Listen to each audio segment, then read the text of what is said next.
Greetings, Boffins. Welcome to the Boffin Lab.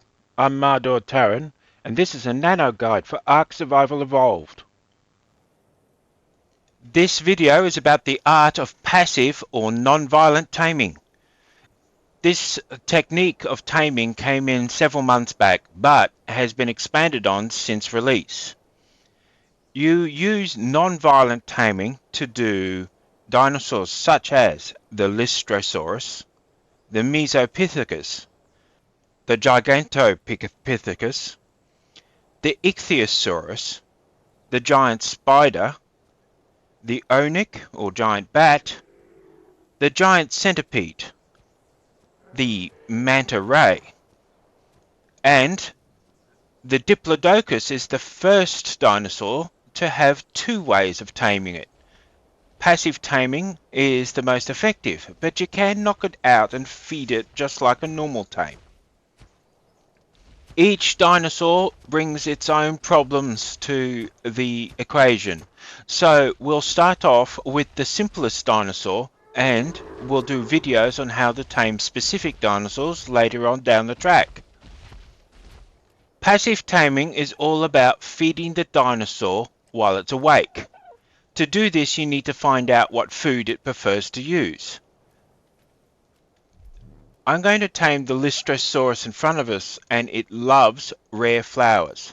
Place the food you're using into your zero belt slop. This little guy is the Lystrosaurus, and it's the only dinosaur on the ark that won't run away from you or attack you when you try to tame it, so it makes it the easiest passive tame in the game. First thing you should do, look around for any aggressive dinosaurs that will spoil things. If something attacks, or even a Lystrosaurus, it goes into its flight mode, which means you can't do anything to feed it. You'd have to rescue it. So, before you start, it will be a good idea to clear out any dillos, compies, raptors, or any other aggressive dinos in the area. Taming is all about getting close to the dino and seeing that feed rare flower to tame marker.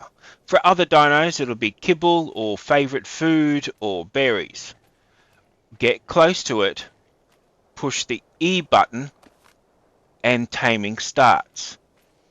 You then have to wait until it's ready to eat again. Fortunately, with low-level dinosaurs, this won't take very long, but you're usually forced to follow the dinosaur around, so be warned, you might end up following it places you didn't expect to go. Some dinosaurs do not like being locked up. Others will try and bite you if you get close to them. Thus, there is particular tricks that you need for different dinosaurs. This guy will keep eating from your hand until it's tamed, as long as it's not attacked. Be careful not to accidentally punch it. If something comes along and attacks it, you're going to have to rescue it. Be careful again, don't accidentally hit your own tame. Try using a crossbow or a firearm to shoot the thing that is attacking it. That way you can choose what's getting damaged.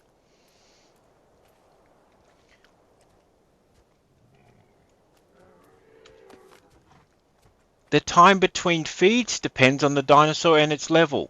Often the distance between the first feed and the second feed is larger than the rest. Also, if something interrupts the taming process, the next feed usually takes a little longer to happen. But even if something does interrupt the taming process, you will probably still be able to continue it. It's worth checking if the dinosaur has lost all of its taming or not. A trick that I use is I set up a button on my mouse so that it constantly pushes the E button. This means I can approach a dinosaur while holding down this button, and if the opportunity to feed it comes up, it will automatically feed it. This is easier for other dinosaurs such as the Gigantopithecus and the Mesopithecus because it's a little harder to judge when you're ready to feed it. It just took a flower then.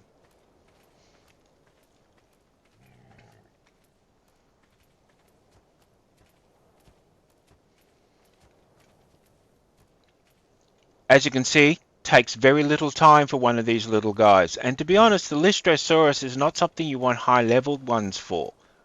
They allow you to boost the XP gain of other dinosaurs nearby.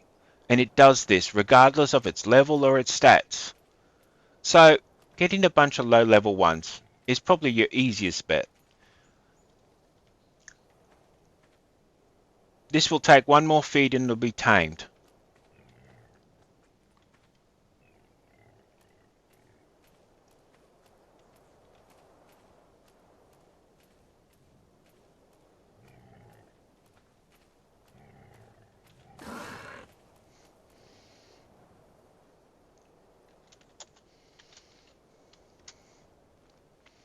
Right, so the Lystrosaurus is done. There are two things you should note immediately about it.